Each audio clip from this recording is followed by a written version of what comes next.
We're thankful to be together this morning. Good to see all who could come out and study God's Word with us. We'll be in Daniel chapter 11 in just a moment, so you might want to turn in your Bibles there.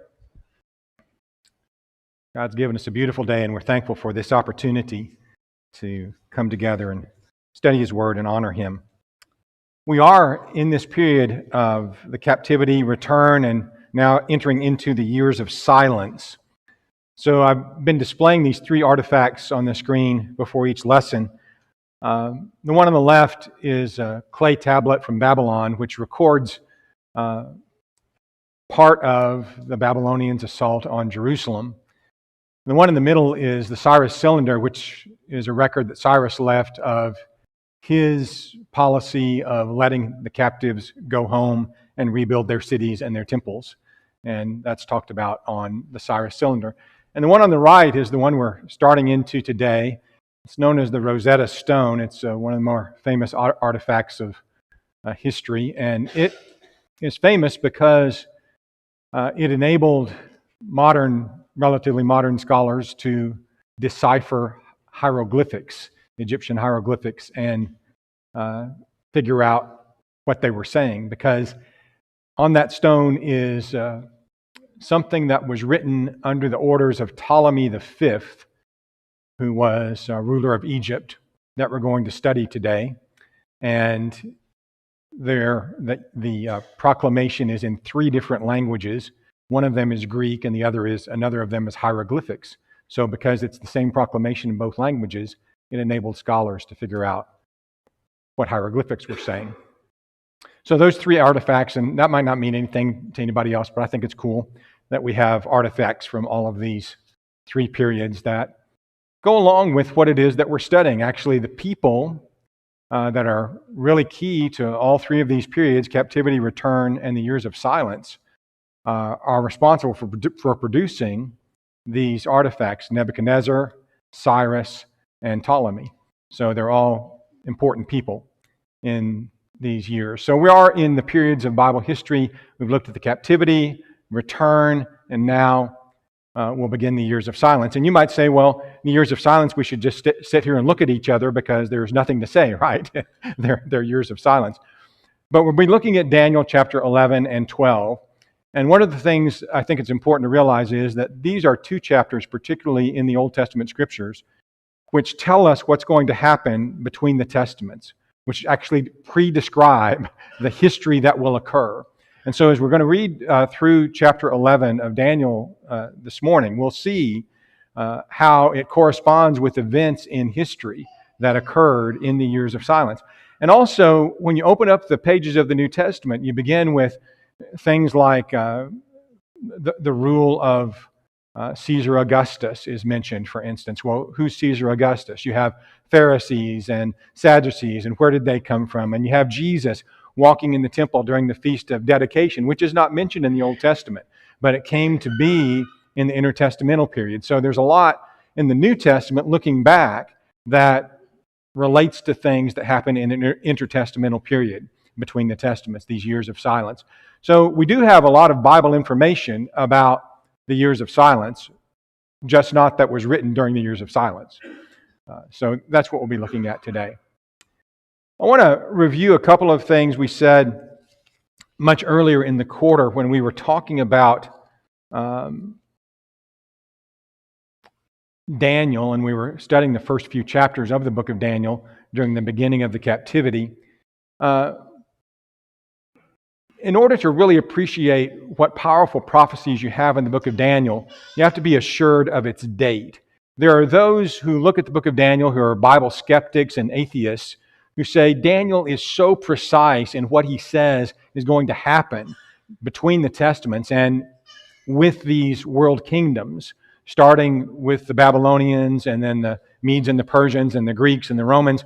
Daniel is so precise in what he says that it could not have been written beforehand. It must have been written after it happened. And Daniel is just faking us out, or whoever wrote Daniel is faking us out. And that's just not the case. If you really start to look at the evidence, there's a whole lot, and there's tons of evidence that Daniel was written in the time frame that Daniel indicates it was. But there's also archaeological evidence that certainly puts it well back before the time of the Romans and really far back into the time of the Greeks for certain. So the time of the writing of the book is important. Those who refuse to believe that these prophecies are possible are compelled to date the book later than the things it prophesies. But as I said, the evidence is overwhelming against the late date that some would have it being written in the Maccabean or Greek periods. So just a little bit of a review of some of this. We're not going to get very deep into it, but it is important to realize that these prophecies were certainly written well before they occurred. There's language that demonstrates that.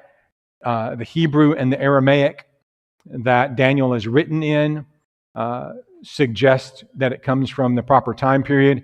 There are words that are borrowed from the Persian, and there are some that look at that and say, well, the Persians didn't come till after Daniel. So how is he borrowing words from the Persian? Well, a couple of things. The Persians existed for a long time before Daniel, and it had a lot of influence in that part of the world well before Daniel. Their language influenced a lot of other languages in the ancient Near East. So the words that are used in Daniel that are Persian are Old Persian words. They come from the Persian language before the time of Daniel, and that makes sense. There are some that don't recognize that, don't realize that when they say, well, it's got Persian words in it.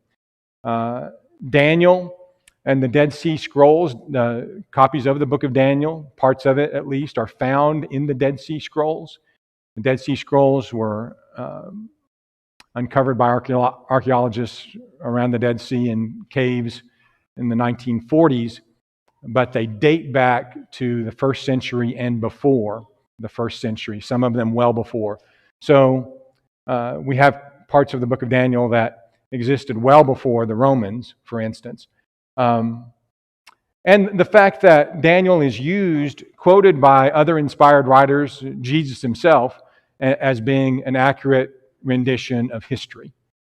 So if we say Daniel is not what it purports to be, we're saying, well, Jesus didn't know that, and Ezekiel, who was living at the same time as Daniel and mentions Daniel, and nobody disputes the prophecy of Ezekiel being in the date that it was written, and Ezekiel lives at the same time as Daniel and mentions Daniel in the book of Ezekiel. So you have a lot of different kinds of evidence that show that Daniel is in fact the book of antiquity that it claims to be. Josephus, who's a Jew who wrote history about the Jews for the Romans, he was writing for the Romans, Josephus puts Daniel in its proper place as well. So lots of evidence about that. These are some fragments of the book of Daniel from the Dead Sea Scrolls found in Cave 4 at Qumran. They date from 100 to 150 BC, which is much earlier than our atheist and liberal friends would like them to date. I can tell you that. But we'll leave that there. All right. We're going to open in Daniel chapter 11. And I'm going to read this out of Daniel 11, and we're going to also look at what I've got on the screen, which is some commentary from the Waldrons in the book A Remnant Shall Return. Let me read the verses first. In the first year of Darius the Mede, even I, stood up to confirm and strengthen him. And now I will tell you the truth. Behold, 3 more kings will arise in Persia, and the 4th shall be far richer than them all. By his strength, through his riches, he shall stir up all against the realm of Greece. Then a mighty king shall arise, who shall rule with great dominion, and do according to his will. And when he has arisen, his kingdom shall be broken up and divided toward the 4 winds of heaven, but not among his posterity, nor according to his dominion with which he ruled. For his kingdom shall be uprooted, even for others besides these. And this begins Daniel's prophecies concerning what's going to happen in the years of silence, this intertestamental period. If you're not familiar with the history of that time, and you read through this as we were assigned to do for this class, if you're not familiar with the history of this time in the Middle and Near East, this is unimaginably hard to decipher. But a little bit of familiarity with that period of history makes it actually kind of easy. And we're going to see that, I think, as we go through. But here's what the Waldrons say. I'm just going to read their statements here. The facts of history in this passage can easily be established from numerous sources. Cyrus was the first king of Persia. He was followed by 3 kings, and that's mentioned in the text we just read: Cambyses, Smerdis, Darius the first. The 4th king was Xerxes, the son of Darius. Xerxes, who equates to Ahasuerus, I believe, in the biblical text.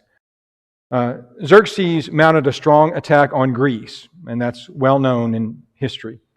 His campaigns against Greece began a struggle that continued on and off again until it was ended by Alexander the Great from Greece. The mighty king of verse 3 is Alexander the Great, who was born in 333 BC, just a little less than 200 years after this prophecy was made. He destroyed the Persian Empire, but at the height of his conquest, he died in Babylon in 323 at the age of 32. Alexander had an infant son, but he was killed. At his death, Alexander's empire fell apart and was divided among his generals. They fought among themselves to secure powerful empires of their own. And those empires existed until the time of Rome. So all of that is brought together from historical records that are well known, that can be looked up in encyclopedias and all of that sort of thing. So a couple of things, and before we get into the text a little further, backing up in Daniel chapter 10, which we covered slightly before we went deeper into the time of captivity. In Daniel chapter 10, there is a being who is described having a conversation, revealing himself and revealing some truths about the future to Daniel. He's described as a heavenly being. We might think of him as an angel of some sort, probably is the best way to think about him. He is an angel who seems very similar to the one that appears to Daniel in chapter 9, who was identified as Gabriel, but one is not identified as Gabriel. This one that appears in Daniel 10 also knows Michael, the archangel. He mentions Michael, the archangel, and how he is working with Michael, the archangel. But he is the one who is speaking in chapter 11 and verse 1. And he is the one who is revealing all of this to Daniel. So just to clarify who the I there is in this text. All right. That brings us, with I hope some clarity, to make certain that we understand that this king that is mentioned in verses 3 and 4, the mighty king that arises and has great dominion but doesn't leave it to his posterity, but it's divided up among others, is again definitely talking about Alexander the Great. Alexander has been prophesied about before in the book of Daniel. I'll bring your attention to something that we looked at in Daniel chapter 8 in verses 18 through 22. Daniel chapter 8. Daniel says, "As he was speaking with me, I was in a deep sleep," this is verse 18, "with my face to the ground, and he touched me and stood me upright. And he said, 'Look, I'm making known to you what shall happen in the latter time of the indignation, for at an appointed time the end shall be. The ram which you saw having 2 horns,'" and Daniel had seen a vision with a ram fighting against a goat. "The ram which you saw with 2 horns, they are the kings of Media and Persia. The male goat is the kingdom of Greece, and the large horn between its eyes is the first king." So definitely Alexander the Great. "And the male goat is the kingdom of Greece, and the large horn that is between its eyes is the first king. As for the broken horn and the 4 that stood up in its place, 4 kingdoms shall arise out of that nation, but not with its power." So the kingdom of Greece will be divided into 4 when Alexander the Great is broken, so to speak. So definitely a prophecy of the rise of Greece and the division of the kingdom of Alexander among 4 of his generals. So that's what's being alluded to. That makes chapter 11, verses 3 and 4 a lot clearer, doesn't it? Everybody says, "Oh yeah, we get it now, we see." Okay, so that's where all that's coming from. So here is a map of the four kingdoms as they were divided. You have Ptolemy here to the south. Seleucus will control this northern kingdom eventually. Lysimachus and Cassander will hold two other kingdoms as well. These two kingdoms, the Ptolemaic kingdom in Egypt and this Greek kingdom that's sometimes called the Seleucid kingdom, or even Syria later on, these two kingdoms are the main focus of Daniel chapter 11. He'll talk about the king of the north and the king of the south. Not particular kings, but all of the kings really, and the kingdom over a period of time. The king of the north and the king of the south.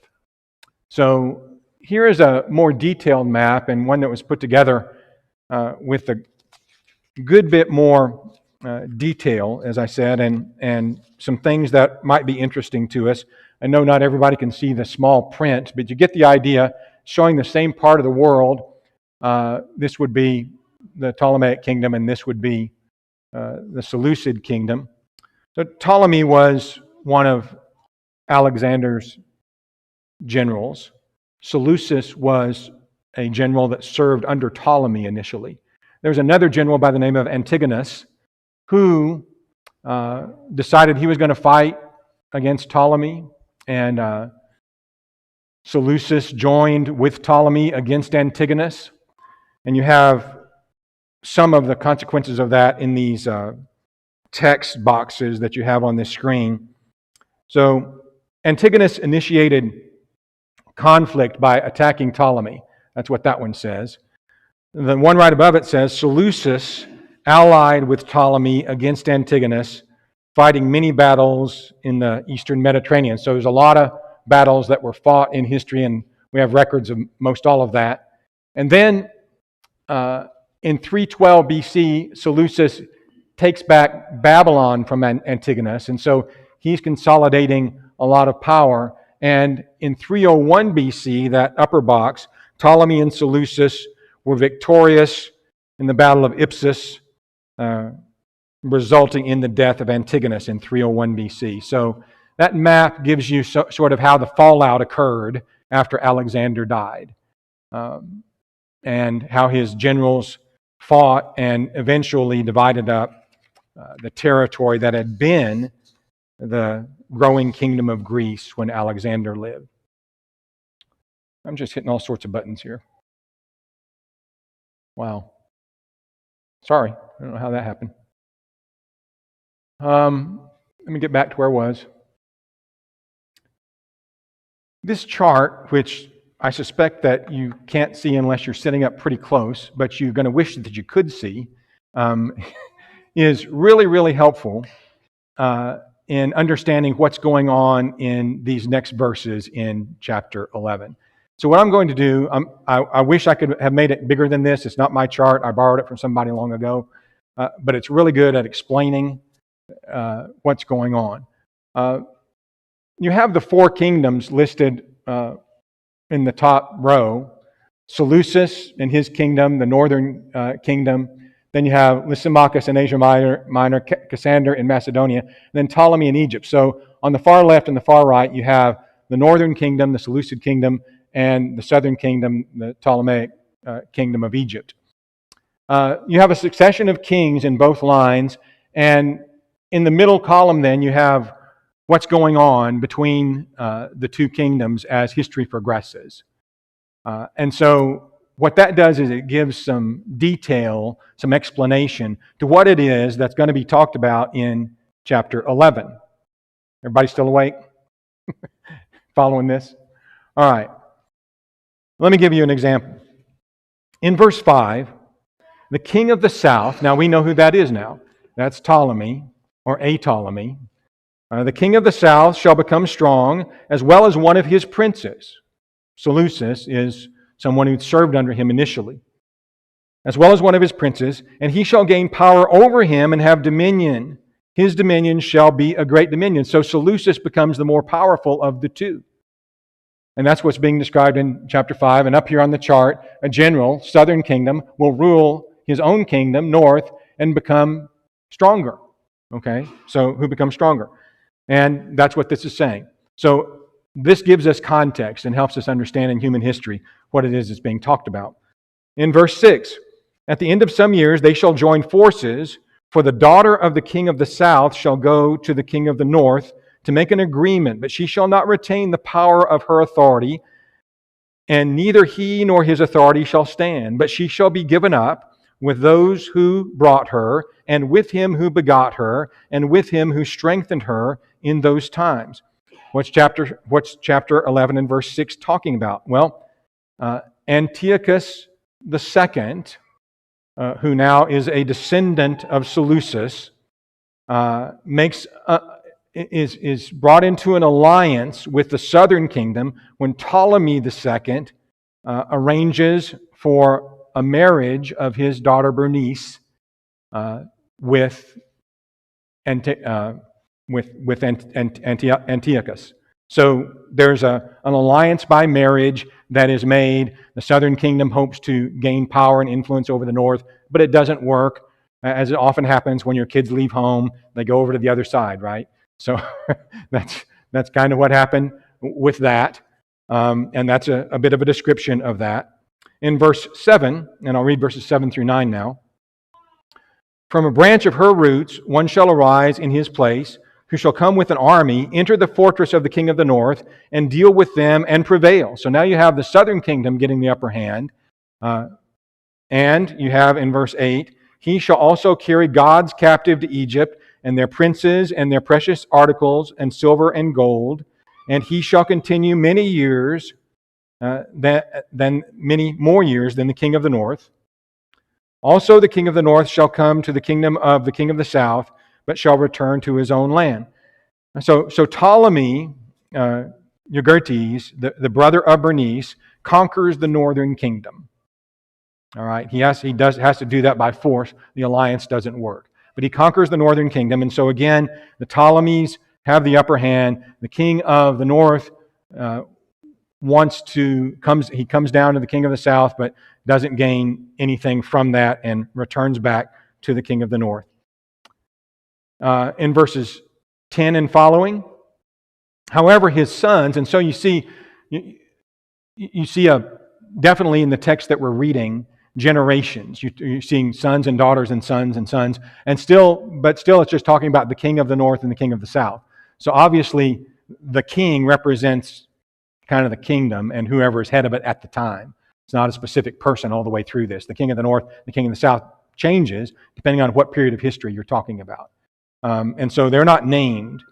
But you have, then in verse 10, his sons shall stir up strife and assemble a multitude of great forces. And one shall certainly come and overwhelm and pass through, and he shall return to his fortress and stir up strife. The king of the south shall be moved with rage and go out and fight with him. And the king of the north, who shall muster a great multitude, but the multitude shall be given into the hand of his enemy. When he has taken away the multitude, his heart will be lifted up, and he will cast down tens of thousands. He will not prevail, for the king of the north will return, muster a multitude greater than the former, and shall certainly come at the end of some years with a great army and much equipment. And in those times many shall rise up against the king of the south also. Violent men of your people shall exalt themselves in fulfillment of the vision, but they shall fall. We have then mentioned here, really the first mention of what's going on with Israel during this time, where it's said that violent men of your people, in other words, among Daniel's people, are going to get in the fray. And reality is that all the way through this, and the reason we're being told about this is because all the way through this, it's affecting Israel. It's affecting God's people. If I could back up a little bit and show you this map again. King of the north, kingdom of the south. What's right in the middle? See where that star is? They're traipsing through Jerusalem. Every time they go up and down with these armies, they're traipsing through Jerusalem every time. So this is why we're being told all of this, because this is what's happening to God's people. These armies going back and forth, and they're kind of crushed in the middle of all of that. You see the same thing obviously here. right in the middle of all of it. So what I just read in 10 through 14, you've got continual warfare between the north and the south, with Israel in the middle and suffering, and sometimes joining in the fray, but not well. That never turns out well for them when that happens during this time period. So they may ally with one king or the other king at times during this period, but it doesn't work out well for God's people. And then there arises in verse 15, the king of the north shall come and build a siege mound and take a fortified city, and the forces of the south shall not withstand him. Even his choice troops have no strength to resist. But he who comes against him shall do according to his own will, and no one shall stand against him. He shall stand in the glorious land with destruction in his power. So now a king of the north arises with great power. The south cannot withstand him, and he comes to the glorious land. What do you think that is? That's Jerusalem, that's Israel. And he's standing in the glorious land, and he has power over God's people as well. So he's got control of a lot of things, everything, for a brief period of time at least. And this is apparently a reference to Antiochus the Great, as he's called. You will see in these names Antioch, which becomes ultimately one of the chief cities and capital of the north. But that's the connection. But he defeats, Antiochus the Great defeats Egypt and overtakes the land of Israel as well. In verse 17, he shall set his face to enter with the strength of his whole kingdom, and upright ones with him, thus shall he do. And he shall give him the daughter of women to destroy it, but she shall not stand with him, nor before him. So here's where an interesting name in history crops up, where Antiochus has a daughter that he gives to Ptolemy V. The daughter's name is Cleopatra. Now, it's not the Cleopatra that we know from history. That's several generations on down. But this is Cleopatra the First. Okay? And she would become Ptolemaic queen or princess. The Cleopatra, that's how Cleopatra gets to Egypt. Although she's a Greek person. And she remains a Greek person as far as that goes. But Cleopatra, the first, is given to Ptolemy V, and you might remember that Ptolemy V made the Rosetta Stone. So that's where he comes in to our study as well. So all of that, hopefully, is making a little bit of sense. Antiochus the Great, but that move doesn't work out all that well for him either. So we come to verse 18. After this, he shall turn his face to the coastlands and shall take many. But a ruler shall bring the reproach against him to an end, and with the reproach removed, he shall turn back on him. Then he shall turn his face toward the fortress of his own land, but he shall stumble and fall and not be found. So Antiochus makes war on the western kingdom, but he's turned back by the rise of the Roman Empire, which we'll talk about in a little while. Rome begins to rise, and Antiochus is repelled by them, goes back home, and falls. In verse 20, now, there shall arise in his place one who imposes taxes on the glorious kingdom. So again, this is how it's affecting God's people. This king to the north is now imposing taxes on the people of God. Within a few days, he shall be destroyed, but not in anger or in battle. So there's a lot of intrigue, palace intrigue, assassinations, and things like that happen during this time period. So this is Seleucus the Fourth, Philopater. He imposes taxes, but in a few days he is destroyed. And then what that results in is the rise of Antiochus Epiphanes, who is really a critical person in the history of the Jews and in all that happens at the core of this intertestamental period to the Jews. His actions against the Jews will explain an awful lot when you open up the pages of the New Testament. Like why it is they're celebrating a feast of dedication, and how it is that you have these two strong parties, one very liberal and one very strict, the Pharisees and the Sadducees. Where did they come from? And it's the dealings of God's people with Antiochus, the fourth, that sort of answers all of that. So let's start reading some of his doings. In his place, that is, in the place of Seleucus IV, in his place shall arise a vile person to whom they will not give the honor of royalty, but he shall come in peaceably and seize the kingdom by intrigue. So I'd like to know that story, how he seized the kingdom by intrigue. I'm sure it would make a great movie, but that's all we're told about it, and we don't know much about it from history. But with the force of a flood, they shall be swept away from before him and be broken, and also the prince of the covenant. So you've got someone leading God's people who's also destroyed by the rise of Antiochus Epiphanes. He shall enter peaceably even into the richest places of the province, and he shall do what his fathers have not done, nor his forefathers. He shall disperse among them the plunder, spoil, riches, and he shall devise his plans against the strongholds, but only for a time. He shall stir up his power and his courage against the king of the south with a great army, and the king of the south shall be stirred up to battle with a very great and mighty army, but he shall not stand, and they shall devise plans against him. Yes, those who eat of the portion of his delicacies shall destroy him. His army shall be swept away, and many shall fall down slain. Both these kings' hearts shall be bent on evil, and they shall speak lies at the same table. But it shall not prosper, for the end will still be at the appointed time. While returning to his land with great riches, his heart shall be moved against the holy covenant, and he shall do damage and return to his own land. At the appointed times he shall return and go toward the south, but it shall not be like the former or the latter. For ships from Cyprus shall come against him, therefore he shall be grieved and return in rage against the holy covenant and do damage. He shall return and show regard for those who forsake the holy covenant. Notice that. Antiochus is going to come through Judah and Jerusalem, Israel and Jerusalem, and take the side of those who stand against the holy covenant. And those who do wickedly against the covenant, he shall corrupt with flattery. So he'll get some Jews on his side.